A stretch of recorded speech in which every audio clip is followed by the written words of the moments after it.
Gabe. In a normal league, man, Genty for Bowers, like no tight end premium.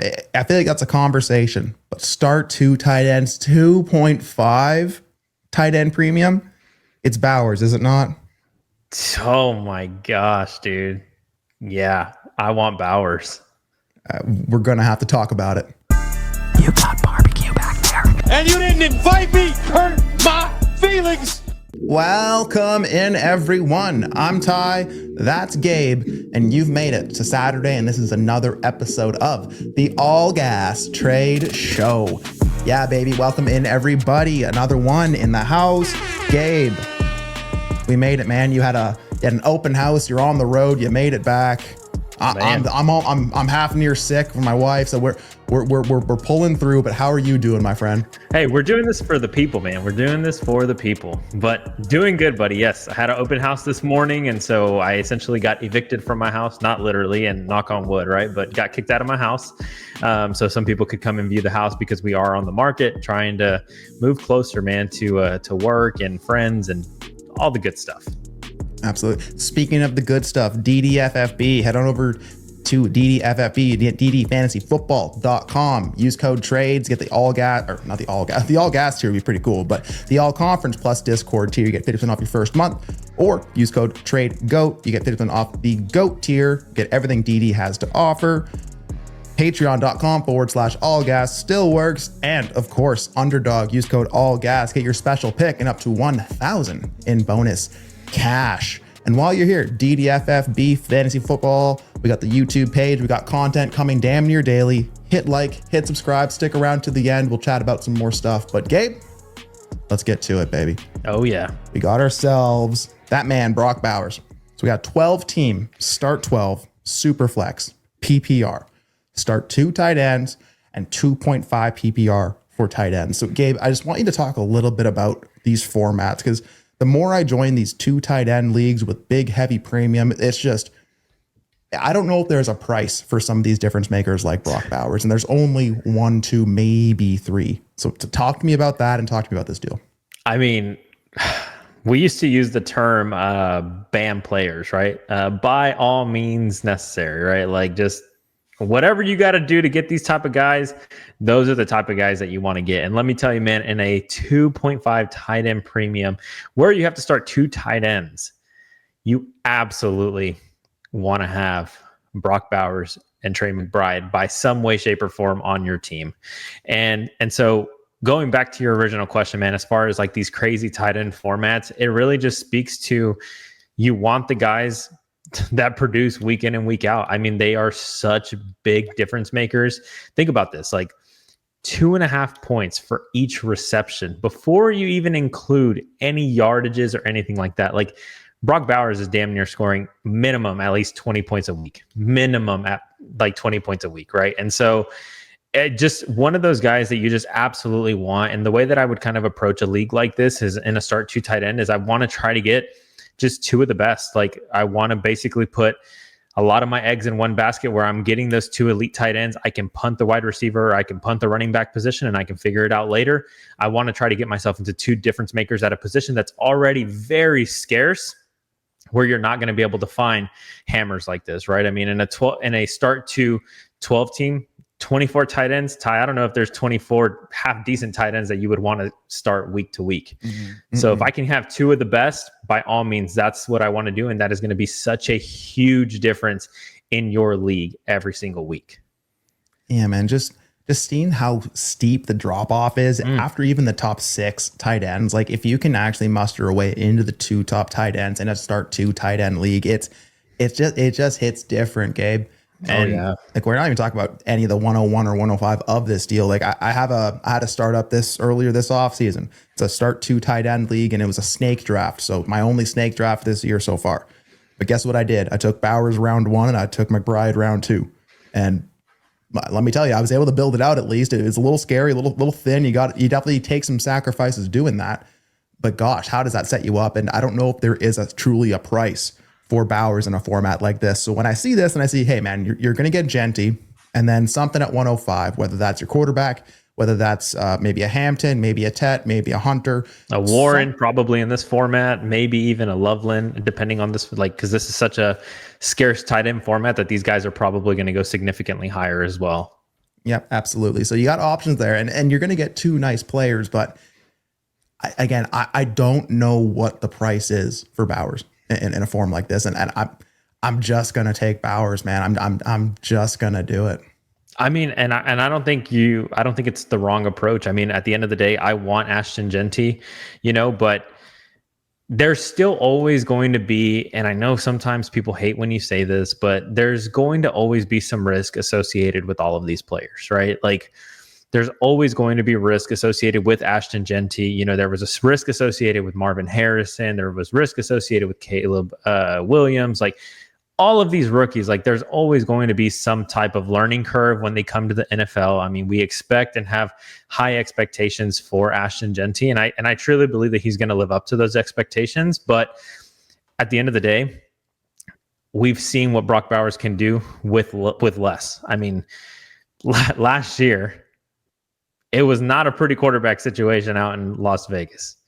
This year, I think Geno Smith is definitely a very nice improvement from what they had before.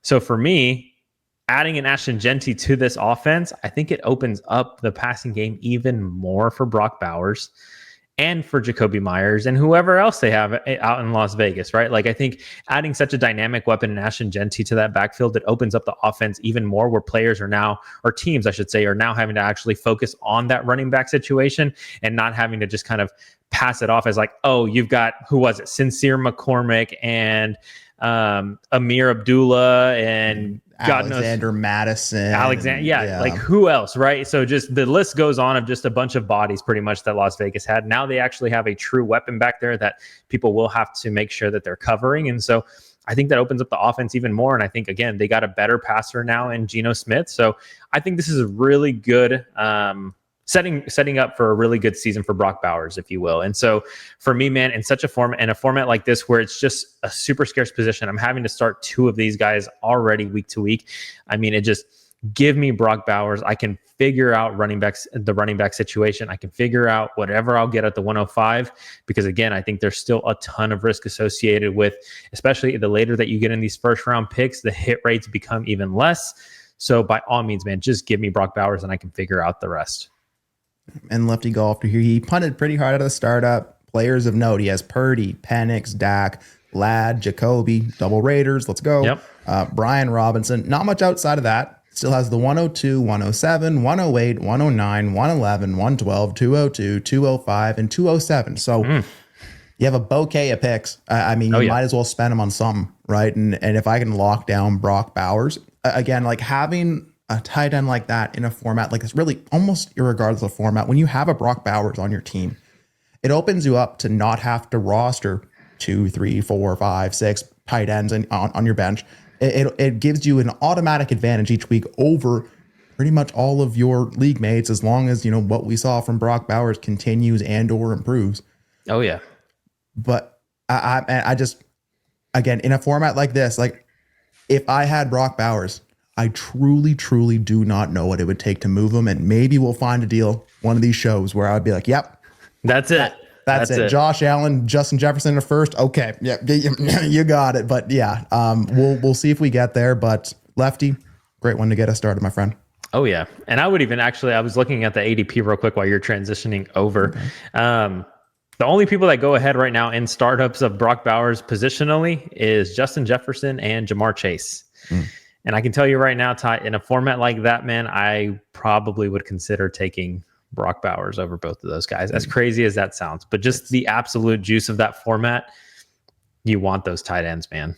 And it's not crazy. I'm in a crazy startup right now with Vapad, with Stebo, and some other guys. And man, like, it's a start one tight end. It's a 24 team start 7 league. But the way it's set up and the tight end scoring based on everything else, it's all about the tight ends. And let me tell you, Brock Bowers went for $456. I bought my 9th Trey McBride for $404. And there's varying. It was $1,000 or $1,200 budget, depending on what league. And it's a whole lot of stuff to say. The right format, you got to pay up. Oh yeah, Oh yeah. Cool. So, Kid, aka Lorenzo 08, got a 12-team start 10, vanilla format, 6-point passing touchdown. So, send away Cam Scattaboo, our boy Golden, and Luther Burton. Get back Tony Pollard and Ladd McConkey. Now, I see you clapping, and I can't hate it there, because when I look at this, I see Pollard and Scattaboo. Yep, Scattaboo is probably going to be the one that will have an ascension in his dynasty price, right? You can probably trade him and do something with it. But if you're holding Scattaboo to hopefully score points, you're probably going to get the exact same thing out of Tony Pollard, maybe even more of a role, especially early on, which, again, if I'm trying to play, I need my lineup right now, and that means I want my early season lineup right. So I'm okay to swap Pollard and Scattaboo if I'm not playing the trading game. And then you ask me, Gabe, am I sending away Golden and Burden for Ladd McConkey? Yes. Yes, I am. Do you see that any differently, my friend? I mean, okay, so I wanted to do an exercise, because all of these guys, Ty, on the right-hand side, that kid is sending away, none of them are first-round picks this year.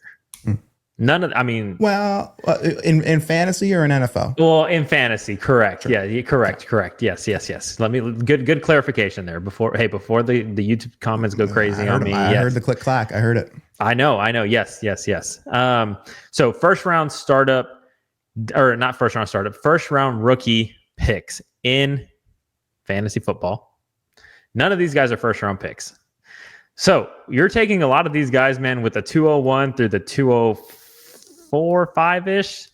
So 3 seconds for Ladd McConkey and Tony Pollard. Now you've got names assigned to them, right? But there's no way, man. Yeah, absolutely not. Tony Pollard, Cam Scattaboo. I'm going to take Cam, but sure, you can probably cross them off. It's pretty close. Ladd McConkey for Matthew Golden and Luther Burton is not close for me. I mean, I've been really hesitant to kind of. I like Luther Burton. Chicago's got a lot of mouths to feed, though. Not really sure what his, role in that team is going to look like, especially having Odunze, DJ Moore. Obviously, they just got Loveland, and now they've got Komet there, and it's just a lot of people, right? They've got a lot of people there, and then Matthew Golden. I mean, I've said it before. Green Bay's got like 30 wide receivers on their depth chart, and who knows where he fits in, right? Maybe he's the best one, maybe. But the reality is that there's still a lot of competition that he has to go through to really, really like solidify himself in that roster. Whereas I know Ladd McConkey is, guess what? He's the number one option for a very good Justin Herbert. And I'm gonna just roll with that, man. Yeah, because I'm just trying to like rack my brain here a little bit. I'm like, yeah, Matthew Golden, probably slipped to the 202, 203 in your league. Oh yeah. He's been the only first round draft pick as a wide receiver for Green Bay in God knows how long. Right? Like, yeah. He's Steve Smith's favorite wide receiver coming out of the process, except for, Hunter, who's a unicorn. But man, I'm just like, I don't want to bet on that offense. I don't want to bet on Golden. I don't want to do that. But I mean, at a certain price, yeah, sure, I'll do that. Right? Yeah, sure, I'll get into Golden. And then Luther Burton. I mean, I feel like the Bears drafting Luther Burton with a high second round pick, like that's, it doesn't take away probably from Odunze, but I think it puts guys like DJ Moore and others on notice, right? That the Bears already have a backup plan. They're clearly going to keep supporting Caleb Williams by bringing in Loveland, bringing in Burden. So I think that puts more pressure on the veterans to keep doing things and to keep their role versus Burden. But maybe Burden's a second-year player, right? And then Scattaboo, people like Scattaboo. We've seen him, 4 times in this trade show already since the draft, right? So Scattaboo will move, and those beans will continue to grow. But it's Ladd McConkey, man. And Tony Pollard will give me exactly what I need in my running back spot. So I don't want to overcomplicate this. I don't want to, take the long game and really take all the risk on my side, betting on these rookies that, yes, they could rise. It could work out really well for them. Just give me the guys people already like or are going to score me points. Give me Ladd, give me Pollard, 12x10 vanilla format. I'll figure it out. Yeah, absolutely. I mean, Kid had 6 of 17 shares of Burden and Golden as well. So even a portfolio move mixed in there. Very nicely done. Oh, yeah. Sweet. Okay, deal 3. We got a 14-team Start 10 Superflex brought to us by Warnell 4. PPR 1.5 tight end premium, 0.2 point per carry, coming out of a 2-year rebuild. We'll bring in the team context in a little bit here, Gabe, but in the surface, 14 by 10. Okay, we got Drake Maye and Steph Diggs, the New England power stack, being sent away for Cam Ward, Christian McCaffrey, and a 2026 fourth. We talk about veterans we're trying to buy and, you know, guys who are at a bit of a discount right now. And man, if history was ever going to repeat itself, or even if we got 75% of historic measures, Christian McCaffrey in an offense where their newly minted quarterback, you know, broke his bank account finally after living off food stamps for about 4 years, but he got paid. So good for San Francisco. You get Cam Ward, man, the 101 who just, I feel like we're just disrespecting in the fantasy streets. Like he's like automatic, like 105 in most drafts I see, if not later, right? Depending on what team need is, right? So talk to me here, man. Drake Maye, Cam Ward, Steph Diggs, CMC. Talk to me. Man, this one is a good one because I really like what New England is doing out there. Trying to make sure they surround Drake Maye with, you know, appropriate weapons. Clearly, he had some really, really good flashes in year one, and I'm very, very bullish on Drake Maye and what that looks like for him. Right, I think they've got a good coaching staff around him as well. Obviously, now they have Stephon Diggs, who's a really good wide receiver. I mean, obviously he's a little bit older, but I still think Diggs can still get it done, man. I still think he can definitely still get it done out there.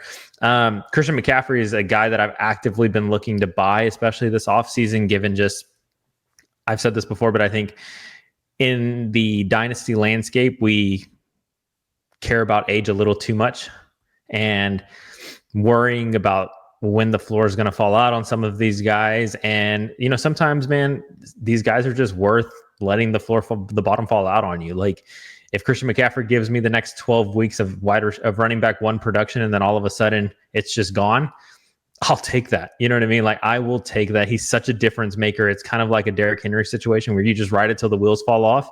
And I'm willing to just take that with Christian McCaffrey. I don't think his value right now and what he probably costs is nowhere near what I think he can give you on the field once he's actually playing. Cam Ward, I'm not the biggest Cam Ward fan, so I'm right. I agree with you. There has been definitely some disrespect from a dynasty perspective on where he's going. I've seen him go, man, as late as 107. Like it is absolutely crazy, especially for a 101 quarterback. But Tennessee's a hot mess, man. I mean, they're working through a couple of different things. Calvin Ridley out there, like it just. Treylon Burks, just not really an offense tie that I want to make a bet on, man. It's just I like what New England's doing. They're obviously working through a couple of different things. And so I look at it like this. From a pure value standpoint, it would probably take at minimum a first to get up to Drake Maye from Cam Ward. Just it would probably be Cam Ward probably Cam Ward in a first for Drake Maye. Probably might get you there. I don't know a lot of people. Because of how much people like Drake Maye, right? Correct. And I just don't know right now who's paying a first for Christian McCaffrey. I mean, don't get me wrong. You can probably get it done, but I don't know a lot of people that are willing to pony up a first right now in the offseason, you know, with everything that just kind of is going on, a lot of uncertainty around San Francisco. Obviously, they didn't have the best year last year. So for me, I'm going to take Drake Maye and Stephon Diggs and just hope and pray that I can, if I ever decide to move Drake Maye, I can probably get my investment worth back on him. And I don't feel like this is such a steep price to pay. Again, I think Christian McCaffrey at this point in his career is more game than name, right? I think he's going to give you more on the field on my team as a contending team than what he probably costs. So for me, I'm going to take Drake Maye and Stephon Diggs for that reason. I mean, I can't fault you, right? Because I'm in my head, I'm like, I mean, Delta game, right? Cam Ward is a lot closer to Drake Maye than Steph Diggs to CMC in my mind, right? Cam Ward is closer to Drake Maye. Then Christian McCaffrey with Achilles tendonitis is to Steph Diggs with a busted up knee. Like in my mind, that's at least where the math ends up in the end, sure, right? But it's just it's tough to move off of Maye in the 14 by 10, right? But it's like look at the format though, man. 0.2 PPC, right? We know that matters, right? So on the right team, I could see myself doing it, and it would have to be a team where I feel pretty damn good at quarterback, right? Yeah.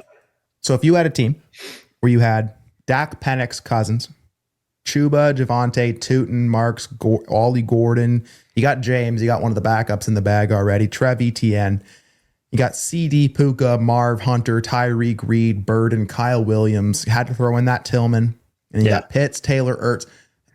Your team's deep, it's ready to go. 14 team, right? Like you got Dak and Penix, but you know, you're probably in a bit of a headache there each week. You kind of are still in a headache, but you know, does adding CMC to this roster and trading away Steph Diggs on this roster make enough sense to eat that swap?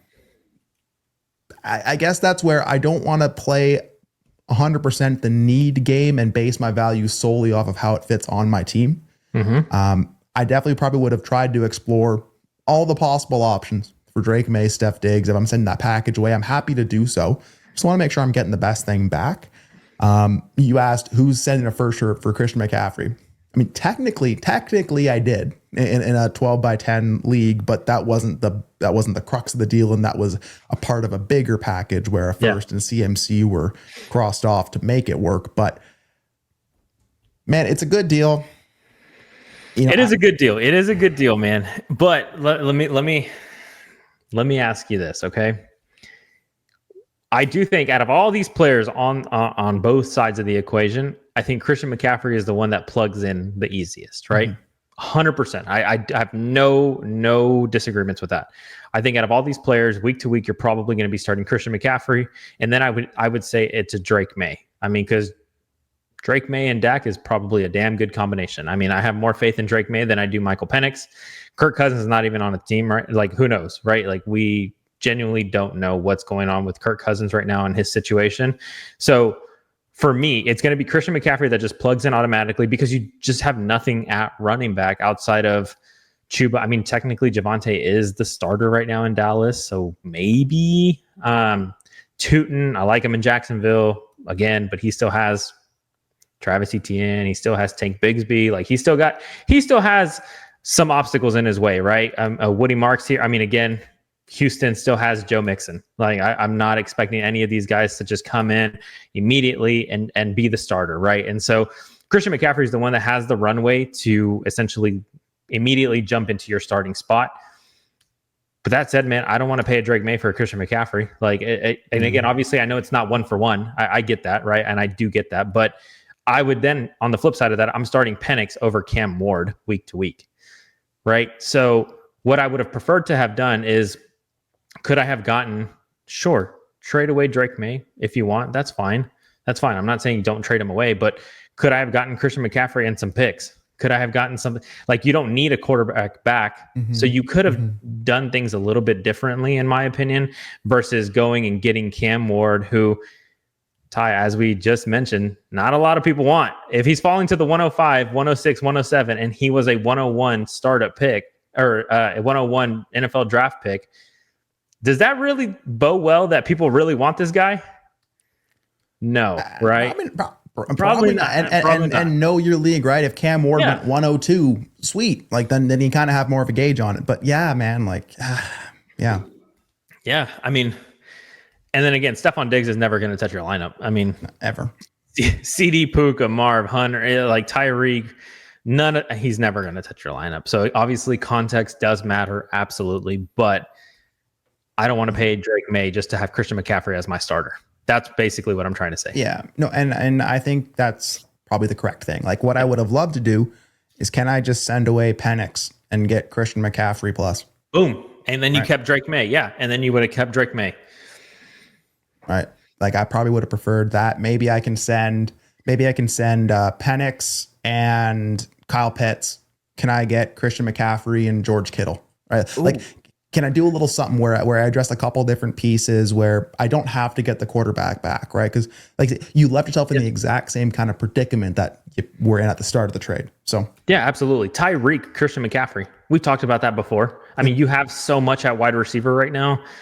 Tyreek is probably not even jumping into your lineup, at least unless he starts showing some flashes where you're just like, damn, that's the guy that's the wide receiver one that we're accustomed to seeing. Other than that, I don't think he's touching your lineup either. I'm not starting him over CD, Puka, Marv. Like I'm going to take the chance on all of those guys. So we've seen Tyreek for Christian McCaffrey deals a couple of different times. So for me, that's where I would have rather have explored. Like, could I have done Tyreek and Woody Marks for Christian McCaffrey? Like, could I have done something like that? Then obviously Christian McCaffrey plugs right in. Or to your point, you have so much at quarterback. Could I have just moved Michael Penix or one of the other quarterbacks? Yeah. Yeah, absolutely. I mean, 1,000 ways to cut it, right? But like, we thought a lot about like it's a good deal, right? There was a better way that we could have really tweaked it to really make it freaking and make it cool. But anyways, let us know, people. What do you want? Do you want Drake May? Do you want Steph Diggs? Do you want CMC, Ward? And hey, maybe Ward is just freaking awesome. Maybe. Right? And we're just so wrong. And it's like, well, we missed that boat. Maybe he's so right that it's just a smash the CMC side. You get the bell cow CMC. Maybe that's the way it works, but we'll see. Good stuff, Warno. Oh yeah. All right, Kev. Kev brings us a 12-team start 7, one start quarterback 7 PPR. 12 by 7, one quarterback PPR. Gabe, okay, strap in. Okay, so we got George Pickens. GP, the man that we didn't talk about at all last show, but hey, he got traded to Dallas. That's pretty cool. And a 26 first, sending away Zay Flowers and Cam Scattaboo. Gabe, let me kind of take this one for you. So I mean, all right, let's hear it. Listen, at this point, GP in Dallas, Zay Flowers in Baltimore, week over week. Who knows? Dude, I can already see the Dak Prescott moonball. I can see it. Like I can see the spike weeks. Yes. Ooh. Yes. And maybe this is where the market is inefficient. Maybe this is where I'm a little off, right? But I think you might be able to get George Pickens for more than what you would have to pay to get Zay Flowers. Like I think Zay Flowers is probably going to be disrespected just once again, just as the Baltimore offense just continues to do what it does.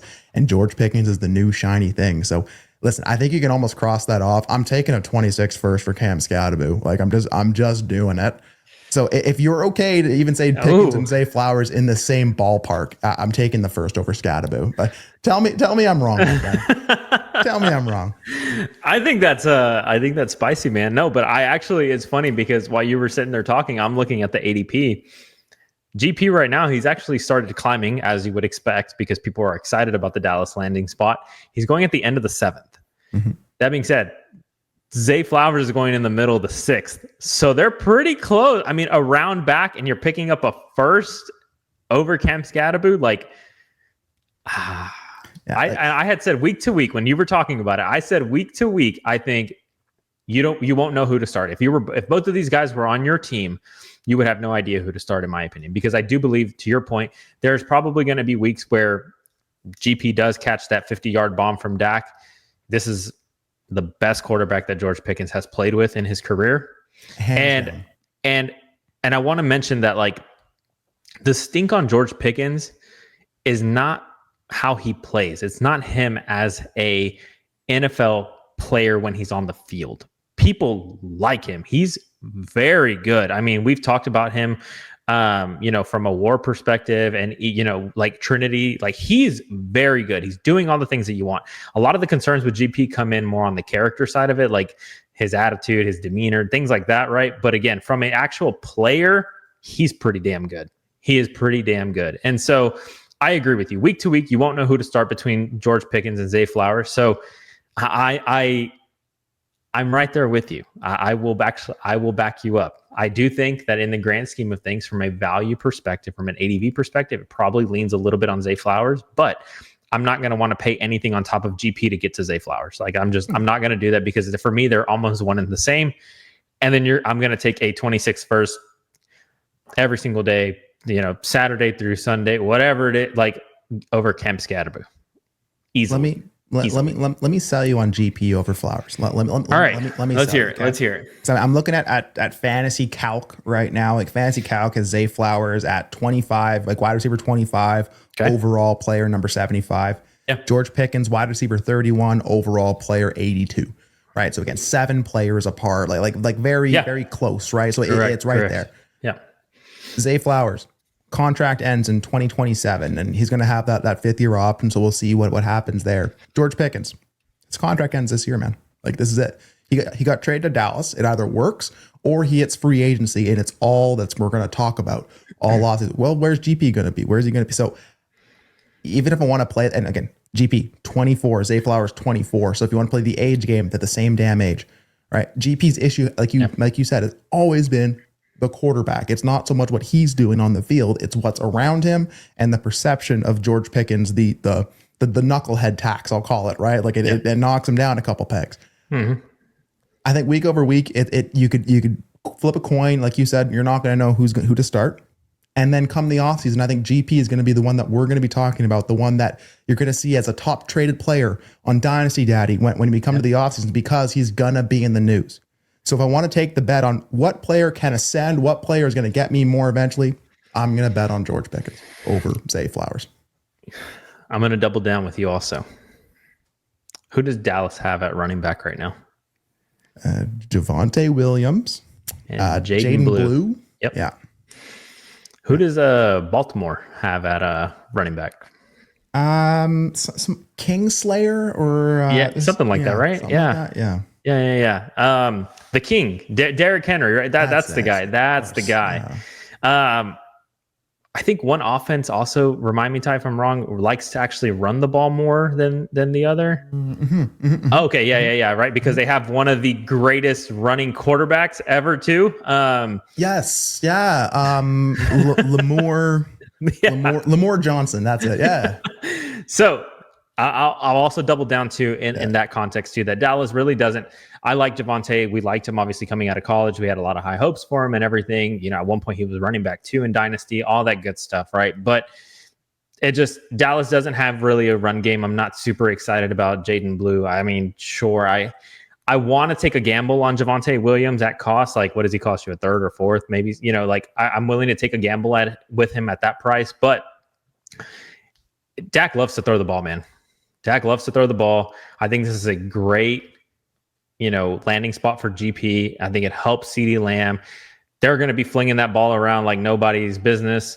Whereas Baltimore they kept all the same pieces around. Derrick Henry re-signed with them for another 2 years. They're going to run the ball a lot. It's not the highest passing volume offense. So I think I got there with you, man. I think I got there with you. Like I said, I could definitely look up some passing efficiency stuff for offenses and probably misquote it, but you get the sentiment, man. Like even if it's side by side, like I'm still just going to lean GP. And the point of the deal is not that. The point of the deal is the damn first for Scattaboo. And if you can hide it in something like this, where someone can convince themselves to take Zay Flowers or GP and like a +4, like just give me GP in the first here. Good stuff, Kev. Good stuff. All right, we got my Peyton Man theme, 12 team start 10 vanilla scoring. Gabe, this we have no 0 team contacts, guy. 12 by 10. I'm just gonna read this out for the people. Okay, we got Wan'Dale Robinson, Demario Douglas, Pop Douglas, 105. Right, could be Cam Ward, could be a lot of things. Yeah, not one, but 2 26 first and a 2027 first, Gabe. And all you got to give up is a 26 second and Justin Jefferson. Hey, Gabe, this is four first plus for G. Oh, yeah. or for I almost said for GP for JJ. Four first, Gabe. We don't see that a lot, right? But we don't. Not all first are created equal. I want the second well over Wan'Dale and Pop Douglas. So you already have to like kind of commit 2 players, just cut them to get the deal done. Gabe, are you sending away Justin Jefferson for 105, 226 first, and a 27 first? Just 0 context. Like, is that a deal that you're sending and or receiving? Ty, dude, I I want Justin Jefferson, but damn, dude, I don't want to pay 4 firsts for him. I get it. I absolutely get it. I really do. But first, man, nowadays are not extremely hard, but they're definitely a lot more difficult to come by.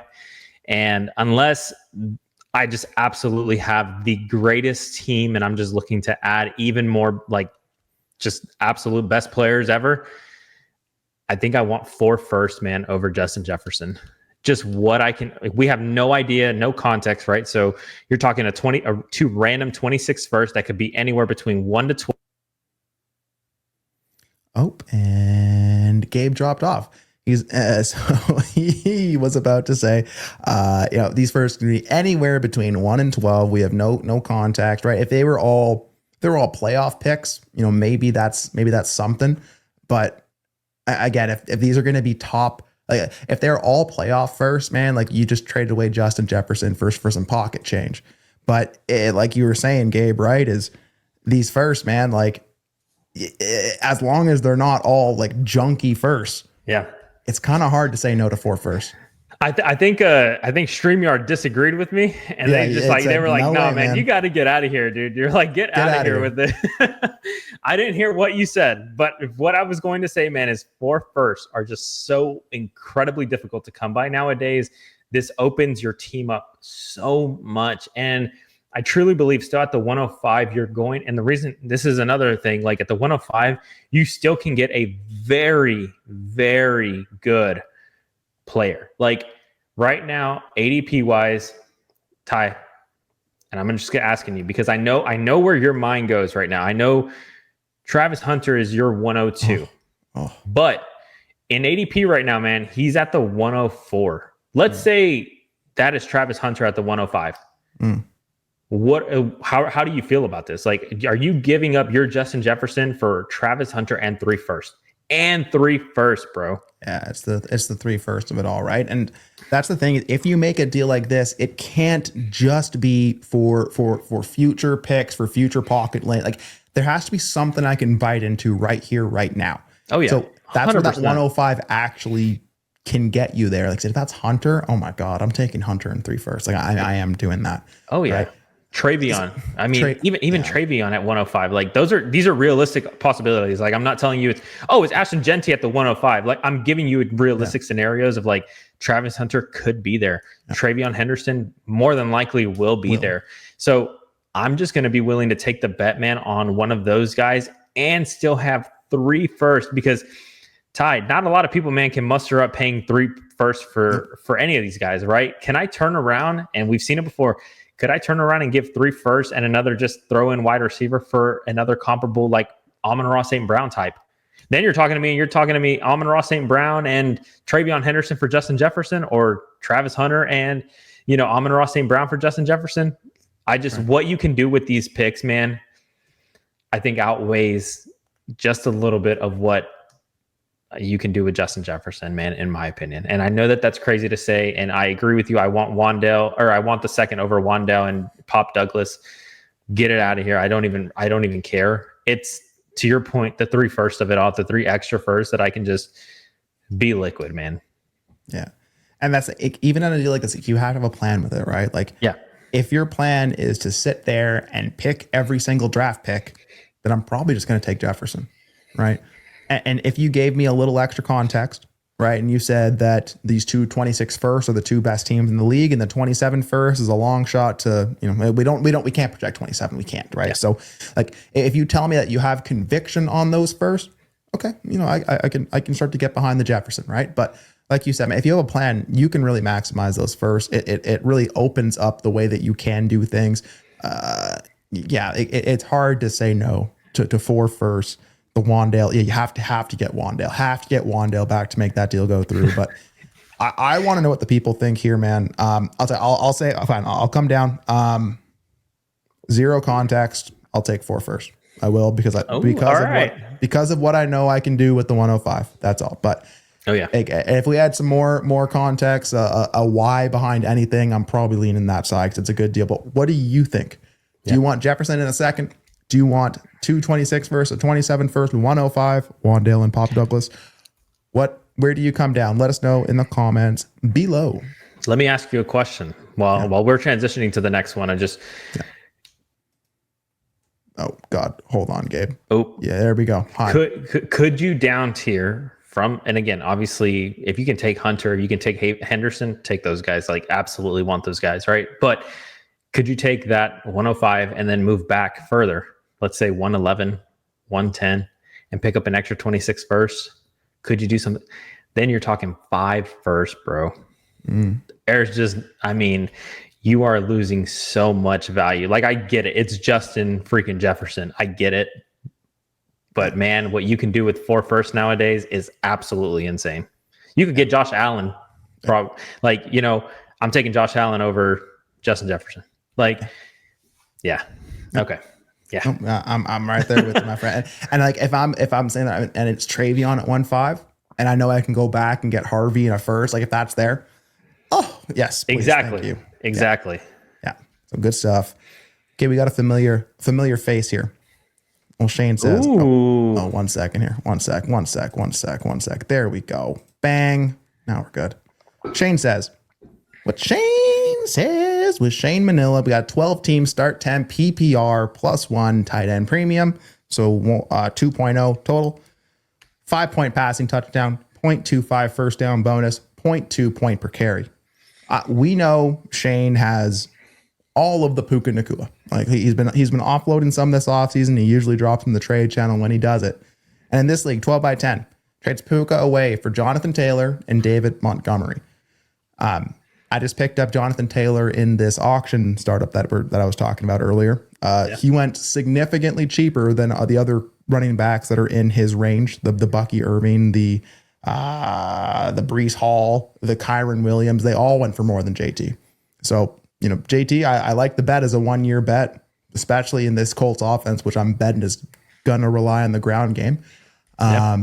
David Montgomery, a nice little mercenary, but what are you doing here? 12 by 10, Jonathan Taylor and David Montgomery or Puka Nacua? This is spicy. Man, I can tell you right now, the people hate this. The people absolutely hate this trade, Shane. What you're getting ready to probably make me say too, that the people hate it, man. The people absolutely hate this. I agree with you. So let me talk to you really quick, okay? Real fast. Puka Nacua, love him. Really excited for what the LA team is doing out there, right? Obviously, getting Devontae Adams, I think, is going to open up this offense even more. Sure. Is there more mouths to feed now with Adams? Yes, I still think Adams is going to get his, but I do think that Puka Nacua will be a beneficiary of that because it opens up the offense. Jonathan Taylor, really damn good running back, man. Really, really damn good running back. To your point, the Colts are a hot mess. They're going to lean on the run game because that's probably the only thing that they have right now. I mean, sure, they just got Warren, but can they even get him the ball? Who knows, right? So Indy is going to rely very heavily on Jonathan Taylor, and Jonathan Taylor was fantastic, especially at the end of the season. At the end of the season, he was very, very, very good. David Montgomery, I feel like people have lost their sense a little bit with David Montgomery because he hasn't played. But I want to bring you back for a second. When David Montgomery, man, was on the field with Jahmyr Gibbs, David Montgomery was smashing. I mean, smashing. And I do believe that the Lions are going to continue to use David Montgomery and Jahmyr Gibbs in tandem with one another. I don't think that they will ever give Jahmyr Gibbs, say, 90% of the touches. I don't think that that's going to happen because David Montgomery is such a good, strong runner in a 0.2 point per carry league where David Montgomery is going to get all the ground work because Jahmyr Gibbs is more of the third, the passing back or, whatever. They kind of interchange them here and there. I think I want Jonathan Taylor and David Montgomery. I do believe that they will outscore Puka Nacua. You said the people will hate it. That they're probably really going to hate it, Gabe, because I think I'm there with you, man. Oh, I can already see the comments, man. I can already see the comments. And I've done a little work in the background here to fact check. And I mean, I pulled up, went to dynasty-daddy.com. I pulled up the trade calculator. I first started with keep trade cut. And yes, keep trade cut has Puka Nacua winning over Jonathan Taylor and David Montgomery by a Roman Wilson, by an Ollie Gordon. So very close, actually. So very Wandale close. Robinson, right? Oh, yeah. And I flip it over to ADP Daddy using actual ADP aggregated data. Oh, it's an even trade and actually gives the edge to the JT and Montgomery side. And man, I guarantee if I did that league infused and added in the point per carry, added in the sentiment, and just added on how I think these offenses are going to operate, I have a really, really hard time on a team that I'm trying to win taking those running backs over Puka. I know if from a portfolio perspective, if I am overweight on Puka, I've seen him limp off the field countless times, right? And maybe I'm nervous. Maybe I want to just even out that portfolio a little, get a little different, go cross positional. I can see this trade a bunch of different ways. Yeah, Shane, I bet people probably don't like this one, but you got two friends on the All Gas Trade Show. I want JT and Monty. Let me further solidify this if I can. Okay. Yeah. All right. I told you JT. I said he smashed the last couple weeks, right? Can I read you the last 5 weeks of fantasy football and his scoring points wise? I would love that. All right. Week 13, he played New England, 22.25 points. Week 15, because they had a bye week 14, 17 points. Week 16 against Tennessee, 50.6 points. Week 17, 34.15 points. In the finals too. And then week 18 at Jacksonville, 32.75 points. So over those last 5 weeks, he damn near averaged 33 points. Think about that. Dude, come on, man. JT's a beast. He's a freaking beast. And this takes nothing away from Puka Nacua, please. Zero. He's fantastic. But I know what the Lions are wanting to do with Jahmyr Gibbs and David Montgomery. And JT is just such a incredible running back, man, that's all the Colts have. They are going to lean on him. They have nothing else to do. They have nothing else going for them. Yeah, you fingers crossed. Kyron can hold onto the ball. Fingers crossed. Devontae can actually contribute to that offense. But yeah, LA runs through Puka, absolutely. Mm-hmm. But man, I think David Montgomery also has it's a Jamal Williams problem, right? People remember Jamal Williams smashing in Detroit in that ground and pound role in the offense, and then the year after he just disintegrates into dust when he goes out, because he's an older running back. I think David Montgomery is a little different, man. I'm just willing to bet on Monty at least one more year. I think he at least holds that role, gives you back that value, whatever you want to call that, quote unquote value. But yeah, I'll take JT. I like the bet in this format. And yeah, Puka, love you. I'll loan you elsewhere. Boom. Oh, that's going to be such a spicy trade, man. I know, man. I love it. Ooh. Speaking of spice, did we already do this one? No. No, we haven't. No, just Matthew Golden shows up again, and Milk was a bad choice. One of the new staples of the All Gas Trade Show. Always popping trades in the Trade Show channel. Love it. 14 teams, start 12 Superflex, tight end premium, have a very old roster, so we're able to move off of Henry, but still stay competitive. So we send away that guy, the king, Derrick Henry, Matthew Golden, and a 2027 fourth. Getting to Devon, Achane. That's cool. That's pretty cool. Yeah. So, Gabe, I'm gonna use some of our logic against us, man. Week to week, Henry, Achane. Oh yeah. Who knows? Is Matthew Golden in a fourth enough to give up? I guess because again, Achane's been one of those cats where it feels like it comes in waves, right? Oh my God, he's an elite running back. It's I can probably do something different. Oh my God, he's an elite running back. Oh, but look at Hampton and Travion and all those other guys. The Achane, it just feels like I'm always riding a bit of a wave. Oh yeah. And if you can catch the wave at the right spot, you can get a little nice in there. But yeah, if I have Golden on my teams, man, especially if I just saw Golden slip into the second round, I know how my league mates value Golden. I'm happily going to use that Golden value to restock on a very old roster and stay competitive. I like that. 14 by 12, sure.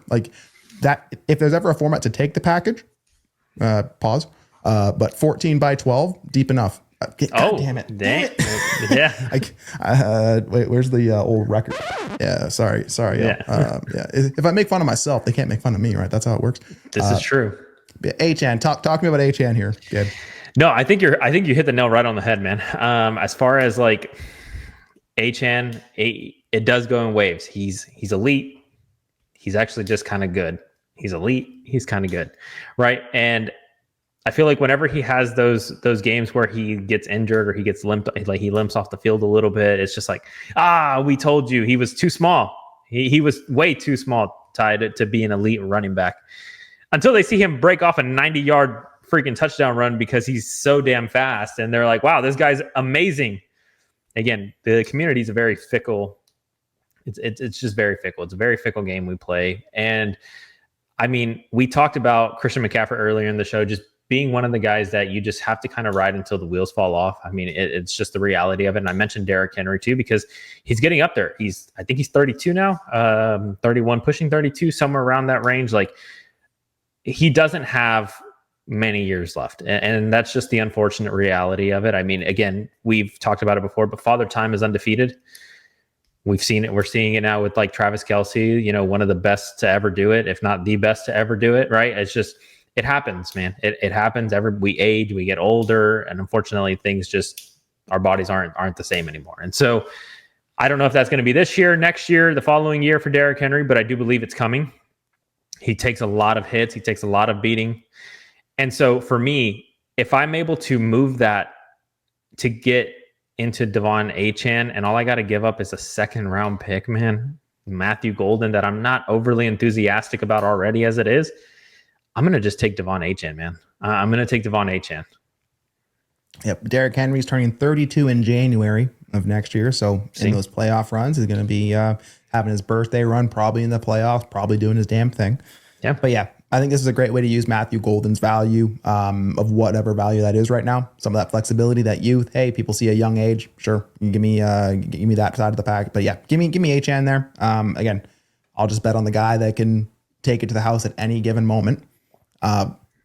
Give up, again, someone that I'm absolutely willing to ride until the wheels fall off. But Gabe, Achane, even on a non-contending roster, like a retooling roster, Achane is something that people want.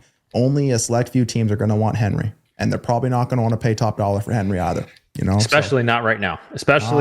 Right now. Yeah, we just saw him get paid, which is fantastic for him. But at the end of the day, right now in May, we're not going to have a lot of people wanting to buy this guy. And yeah, man, I looked at it from an ADP standpoint too. Devon Achane is going middle of the third right now. Derrick Henry is going middle of the fifth, I believe it was. Middle of the sixth. Middle of the sixth. And then Matthew Golden is going at the end of the seventh, early eighth. Very, very interesting. I'm going to assume that people are on our side there, but if you're not, let us know in the comments, please. Oh yeah. We really want to know. All right, Gabe, we got a couple different deals from the same league. I like that. So we got 12 teams start, 12 best ball. Let's go. Super flex, half point PPR, 1.0 tight end premium. So 1.5 total. You get a 0.5 bonus for first downs for running backs, wide receivers, and tight ends. You also get 0.07 for special teams yard. Diaz had to throw in the special teams points in the description there, right? Had to give us everything. So I love this first deal. It's a Anhola and Diaz special. All right. Okay. So in this deal, Anahola and Diaz send away Justin Jefferson, Geno Smith, and the 201 in a 12 by 12 best ball league. They get back Josh Allen and Cedric Tillman. So on this team, we see Geno, we see Bryce, we see Rodgers, we see Dart, we see Quinshawn, we see Harvey, we see Caleb, we see Chuba, we see Ramondre. We see Justin Jefferson now with DJ Moore, Amari Cooper, Hollywood Brown, a bunch of probably just wide receivers behind that. Right? We got McBride, we got Mason Taylor, Terrace Ferguson, Arroyo. I see a lot of youth. Yeah. And I see a wide receiver room that even in best ball, man, JJ really is a nice little crown jewel, something to build around there. But you send that away, right? You get into Josh Allen, you start to retool and really start to figure it out from the bottom up. You get the quarterback in place. Gabe, what are you doing here, man?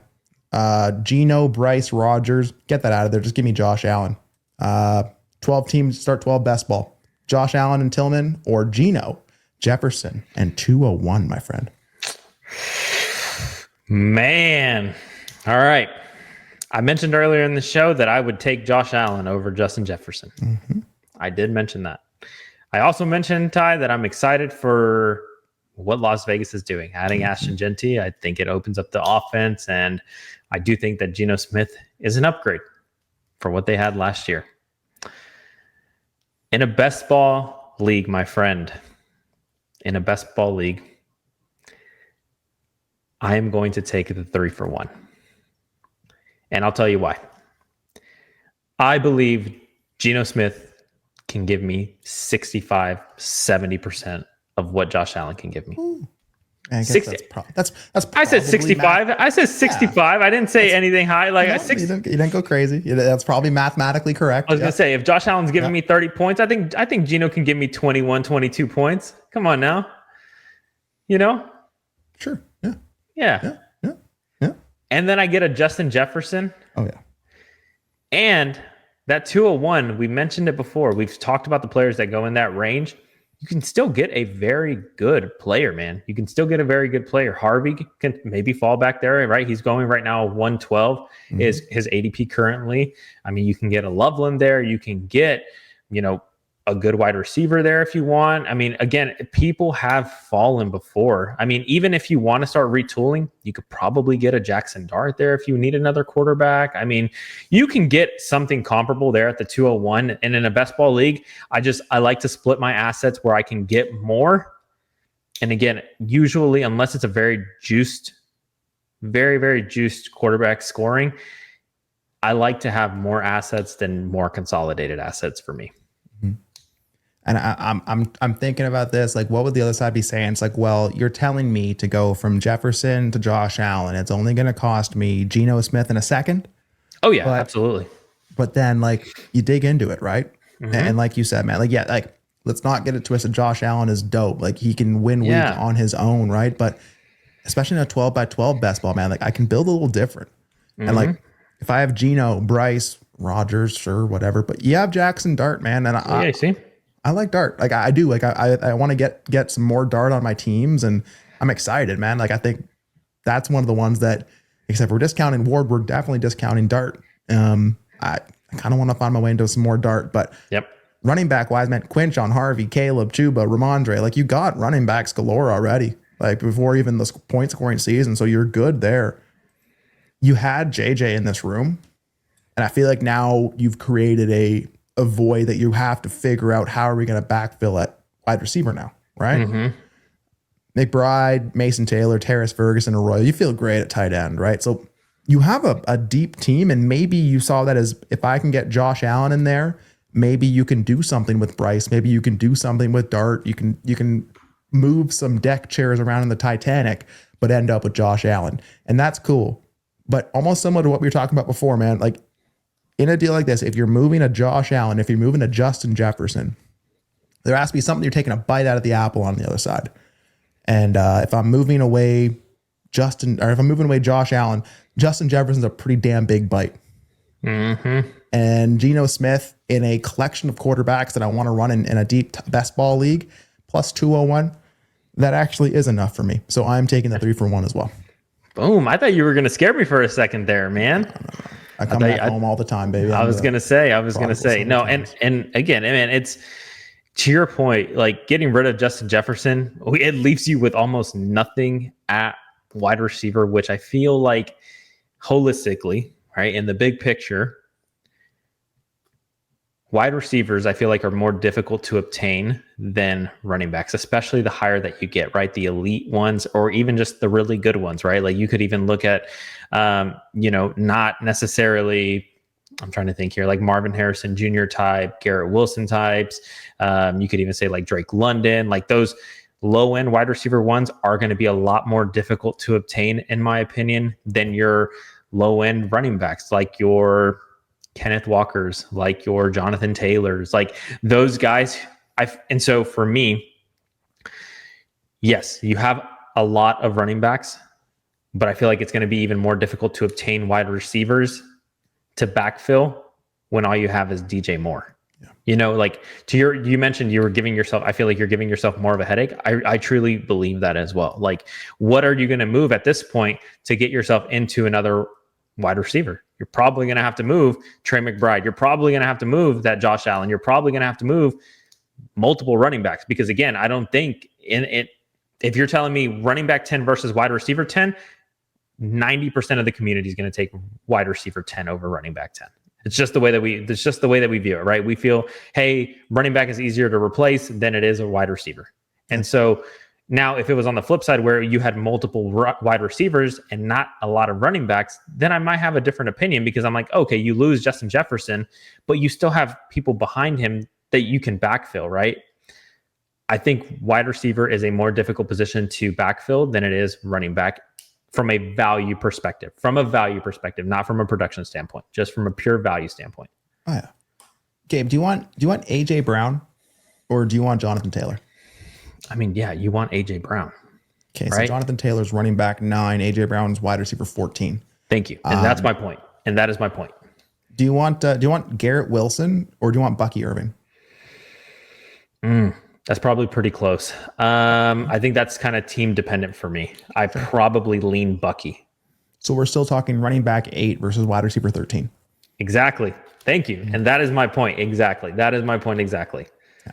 So I would agree with your point, right? So again, best ball, I don't have to have the sexiest wide receiver room. I can roster construct the hell out of it and figure it out. But I want to do that more so in season.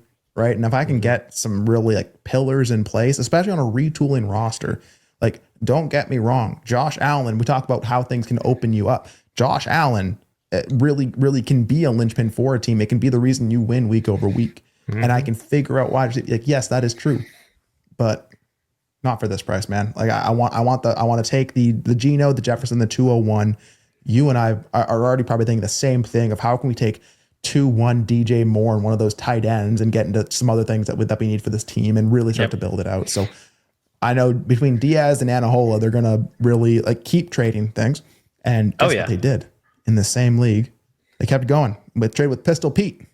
Oh, shout out to both Pistol Pete and Anahola and Diaz. Shout out all three, baby. All three, yeah. Pistol Pete needed a hammer running back. He did that. He got himself into a hammer. So again, 12 team start 12, best ball, all those good little scoring bonuses there. 0.5 for a first down. It's some special teams yards as well. 1-7 and 112 for Saquon Barkley. Hey, Gabe, you said that in best ball, I want the 2-for-1s, I want the 3-for-1s. I did. How do you feel here? Barkley, 1-7, 112. Dude, you're putting me on the spot here. Of course I am. That's literally my job. And I'm going to tell you this. I think I want the picks. And the reason for that, I want Saquon Barkley. I really want Saquon Barkley. He's a hammer of all hammers. But this draft class right now that is in front of us, Ty, is loaded with running backs. And not just running backs, right? Like very good running backs. Like we are excited, genuinely excited as a community for a lot of these players, man.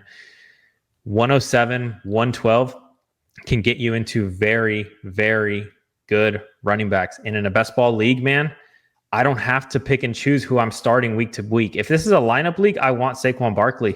Absolutely. I want Saquon Barkley because between Quinshot and Judkins, between Harvey, between, take your pick of whichever running back you want, Travion Henderson, Caleb Johnson, whoever it is, right? It doesn't matter. Whoever it is, I don't know who to start week to week. So I would take Saquon Barkley in a lineup league, but in a best ball league, the beauty of it is I don't have to start any of these guys. And I can tell you, man, people are excited for all 4 of those running backs that I just named. And guess where all 4 of those running backs typically go? Between the 1-7 and 112 range. Maybe not Travion Henderson. He's usually gone by this point. But RJ Harvey, Caleb Johnson, and Quinshot Judkins all go. And they all got premier landing spots. People are excited, man, for the Browns. People are excited for Denver. People want those running backs, and that's why I would take the 2-for-1 over Saquon Barkley. Gabe, you're never going to believe this. At 1-7, Diaz and Anahola, they took Quinshon Judkins. See? And at 1-12, they took Caleb Johnson. I love it, man. I love it. People are excited, man. People are excited for, and like I said, at the end of the day, you can split a guy like Saquon in a lineup league. It's not a question, but in a best ball league where I don't have to start them week to week, I want those young running backs, man. Absolutely. Okay. Hey, 2 deals, same league. Hey, Diaz, Anahola, one for 2, right? All things considered, I guess in all gas trade show math. So love to see it. Keep going. That seems like a fun league though. A lot of movement and a lot of active traders. Oh yeah, a whole lot. So good stuff. Okay, here we go. We got Plank Crew coming at us. Got a 12-team start 11 Superflex lineup, PPR, 0.75 tight end premium, 0.2 point per carry, and a 6-point passing touchdown. Plank Crew sends away the rights to 107, which Tet falls to 107, Gabe. It's crazy seeing the Tet fall sometimes in these drafts. Send away the 3-7 as well. You get Ricky Pearsall. We talked about Slick Rick on this show. We weren't all the way there. Oh yeah, first round pick. We were told that we are buffoons. But you get that Jackson Dart at 112 as well, man. Talk to me here. 12 team start 11 Superflex lineup. I'm gonna tell you, give me Jackson Dart and Pearsall, man. Like I think Tet's the best wide receiver in this deal. I think a 3-7 is sweet. People like Ricky. Ricky's going to get some playing time. I can use that on a team. But I think if I want to take a bet on a Jackson Dart, this is kind of how I want to do it. So give me Jackson Dart, give me Pearsall. Where do you come down? I mean, can't you see how excited the community is for Tet when he's a high first-round wide receiver falling to the 107? I mean, come on now. Can't you see how excited they are for him? I'm right there with you. I am not, and I've been on record, I'm not the biggest Ricky Pearsall guy, man. I really am not. But did San Francisco do anything in the draft, man, to make you nervous about Ricky Pearsall being the number 2 option? Nothing at all. And you got to listen to what the teams tell you. You really do. So obviously San Francisco believes in him. They see something in him that maybe us as creators don't. And so 100%, man. I'm just going to listen to what the team is telling me. If they believe they believe in Ricky Pearsall, then I'm going to believe in Ricky Pearsall. And if I'm getting still a very comparable quarterback that I'm excited about with a franchise that desperately needs something at the quarterback position, yeah, man, give me Ricky Pearsall on the 112. Just never forget Ricky Pearsall, 31st overall pick in 2024, man. Like 100%. First round wide receiver, man. So yeah, again, I think this is what I see in a lot of leagues is Tet falling to 1-7, 1-8, where I'm happy to hit that button, take the Tet, take the bet there. But yeah, man, I think Pearsall and Jackson Dart's a very nice return. We add in the team context now. We got Tua, Dak, and Dart. And if you have that Tua, again, we don't need to build out the quarterback room perfectly in May. But if I have Tua, I definitely want a bit of a backup plan. I want a high upside punch. And if I have Dak, Tua, Dart, I feel like, hey, if a contender wants a quarterback, I have one for you. If a rebuilder wants a quarterback, I have one for you. If Sam Bama is in my league, I got the Tua for you. You got a little bit of everything. Najee, Brian Robinson, Aaron Jones, any running back on a 53, just roster construct the hell out of it. I'm cool. AJ Brown, Marvin Harrison Jr., Drake London, Pittman, Pearsall, some more on the bench. You got Hawkinson, Ertz, Jonnu. Yeah, just this team's good to go. I think Pearsall and Dart move you forward more than Tet does on this roster. So I am all for it. Plank Crew. Okay, man. Couldn't have said it better myself. Sweet. Now I'm going to try. This is the part of the show I talked about in the pre-show. Let's see if I can get this to pop up. Yeah, mid-show. Let's go uploading things because we are limited technologically. But Doc Holliday, a.k.a. Tim B, in a 12-team Superflex. We don't have the numbers. I'm assuming a start 10. Okay. Start 2 tight end with a 1.5 tight end premium. We talked about these 2 tight end leagues on this thing, man. Yeah. And if I just said, hey, man, it's Mooney and 1.9 for Rice and 110, I'll be like, why would I not just take the Rice and 110 side? But that Tyler Warren of it all, you even said, man, in one of these like heavy tight end premium leagues, like I could see Warren up there at the 1.5, 1.6, and I can't disagree with you. Yep. And at start 2, 1.5, 1.9 feels like a great price for Tyler Warren. Oh yeah. And if I'm convicted one way or the other, like I'm kind of here for it. But where do you come down here? Is the gap between Rice and Mooney too large? Is Tyler Warren not the bet you want to make, or is the difference maker just betting on the tight end and going for it? No, yeah. I mean, to your point, yeah, we definitely have talked about the start 2 tight end, how that affects the tight end position and all of that good stuff, right? I'm really excited for Tyler Warren, but we've talked about it, man, already on the show. Do you trust Anthony Richardson to get this man the ball? If there's anyone in the offense that I want to bet on, it would be the easy button tight end option. Yeah. That's going to be directly in front of him that he can just throw it to. We saw the clip of him, a little 5-step drop, about 14 taps of the football, and then a nice spiral. It looked all right. It looked cool. There you go. Hey, Rich got those glasses on. Like, all right, man, you cook. But he got those goggles on, is what he had. Yeah, the rec specs on. Yeah, but I mean, again, I want to believe in Warren. I really do, man. I really, really do. And I want Warren over Pittman in that offense. So sure, yeah, I think he would be the one. Okay. That being said, though, Rashee Rice, kind of the actual one. yeah, my man. Rashee Rice to Darnell Mooney, that is a very large gap, in my opinion. People love themselves some Rashee Rice, despite everything that happened, the injury, the potential suspension. This man is still pegged as a mid to high end wide receiver 2. And all I got to do, Ty, is move back one spot in the rookie draft. I mean, obviously, I know that he selected RJ Harvey because I can see it on the screen now. But, dude, Colston Loveland probably was there as well. Mm-hmm. And Colston Loveland went higher than Warren did in the NFL draft. But, again, people are worried about maybe Cole Kmet, about all the mouths to feed. I get it. I'm just saying, if all I have to do is move back one spot and I get to pick up a Rashee Rice over a Darnell Mooney, nah, man. Again, I like Warren and I like what he can become, but he's not there yet. I know what Rashee Rice is. Despite I've seen him play on the field, he's fantastic, tethered to Patrick freaking Mahomes. Mm-hmm. And it's a 0.5 PPR. It's not a 1.5 additional like we had in the other league. And so, no, man, it's not close for me. Give me Rashee Rice on the 110. Yeah, Gabe, can I interest you in wide receiver 18 or wide receiver 58? Exactly. And this is coming to you as one of probably the bigger, like behind T. Sanford, one of the biggest Mooney fans in this space, right? Like, yes, yeah. I'm actively the highest bidder on Mooney, I think, in this draft that I'm in. So, like, if you're in that draft, don't listen to this. But like, I like Mooney as a bet, even with Penix. Like, I'm still here for it.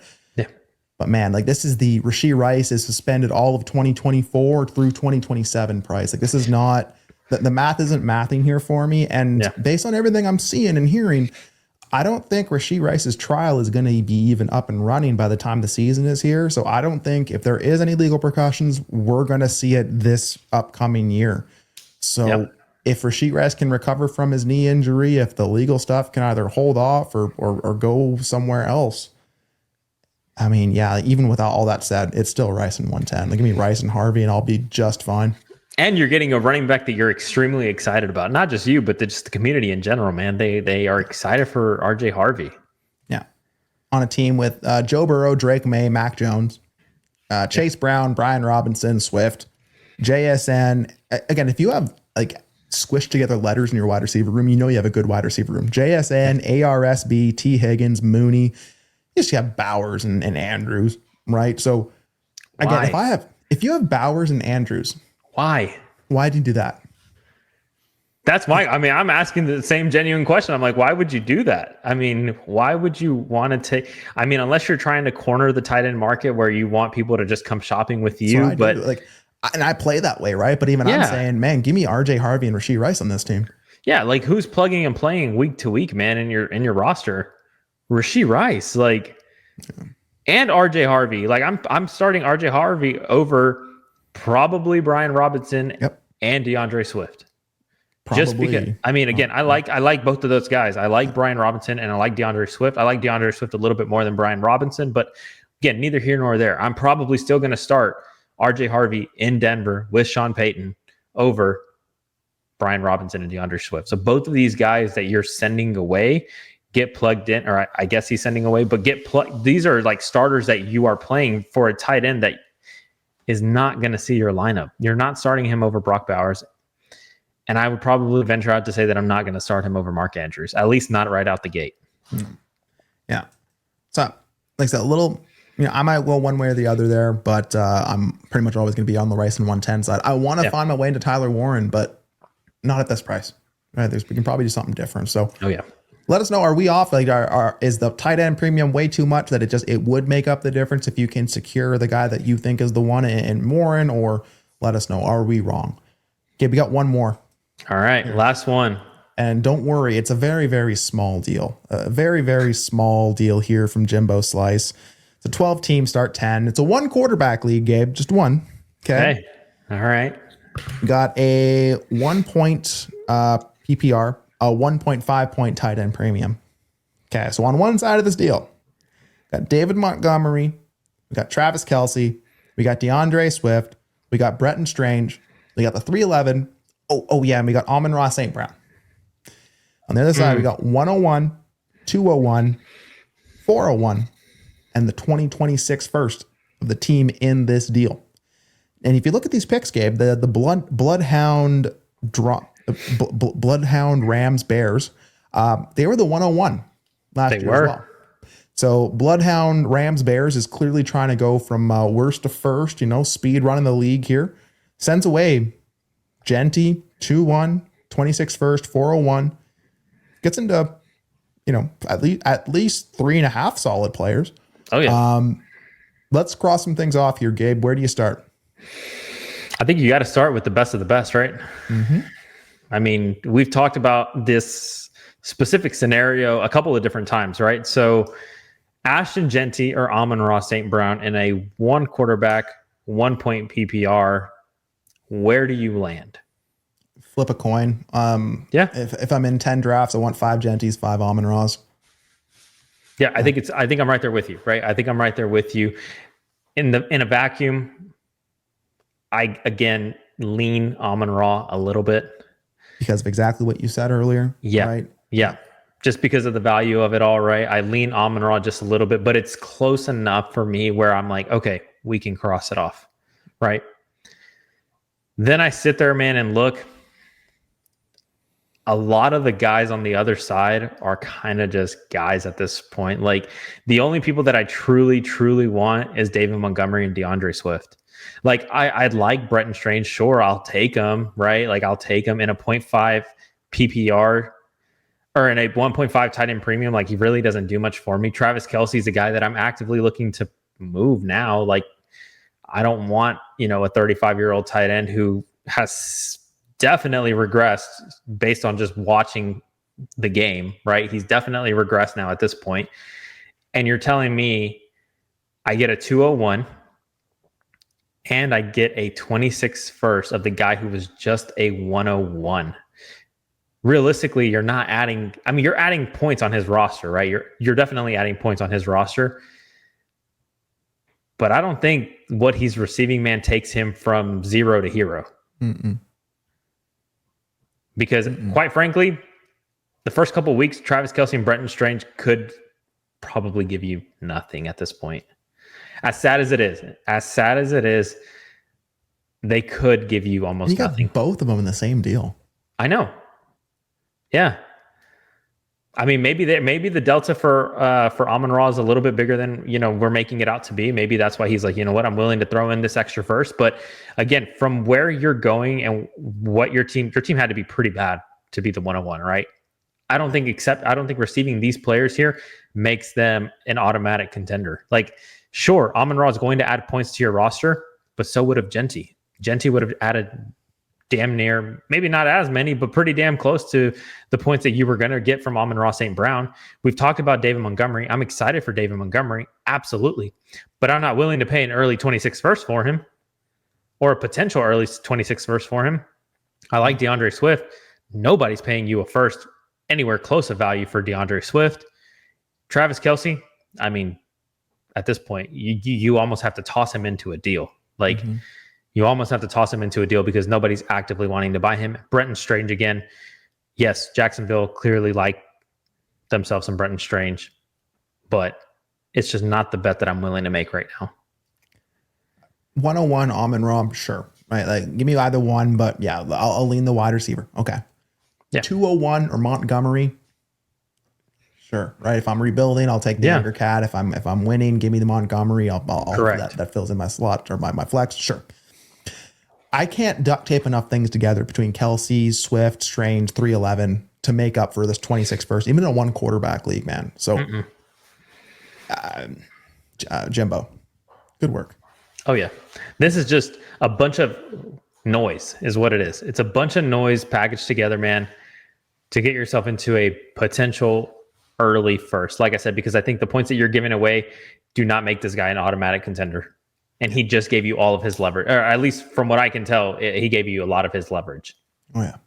So he's solid at wide receiver. So he's okay trading away Amon-Ra when he has Justin Jefferson, Amon-Ra, St. Brown, George Pickens, Ricky Pearson, Chris Olave. Oh yeah. Yeah. I think you'll I think you'll be just fine. Yeah. In a one quarterback league too, I think you'll be just fine. Just okay. Yeah. And then secure Genty and possibly another set at 2-1, early to mid first and 26. Yeah, I think you did pretty darn good, my friend. So good stuff. No, I'm gonna flip over here. I'm gonna have to get things off the screen because I accidentally put things up on the wrong screen, and then I made us do there and bang. Here we go. Look at it. We're professional, dude. We're so professional.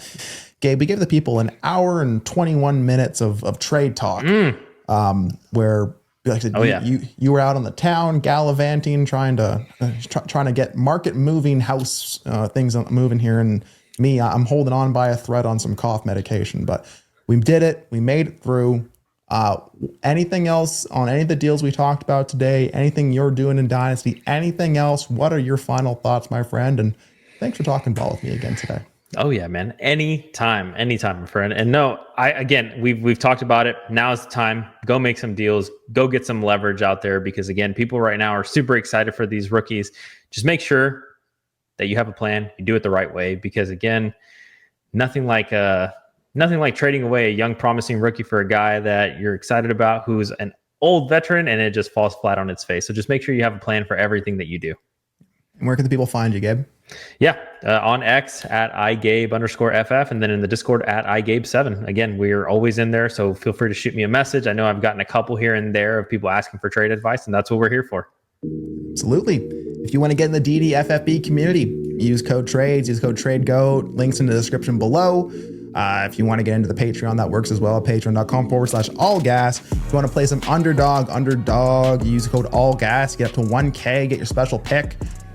But Gabe, people might want some roster reviews with us too, man. We do roster reviews, we do some league reviews. So hit us up on DMs, hit up TyDeclare44, IGabe7, IGabe_FF, whatever you want to hit Gabe up. Hit him up on LinkedIn even, man. Send him an edible arrangement. We'll get you a roster review, man. So let us know. Again, if you set up using the codes, trade go, we got you on the arm for a roster review. So reach out, let us know. We'll get you there.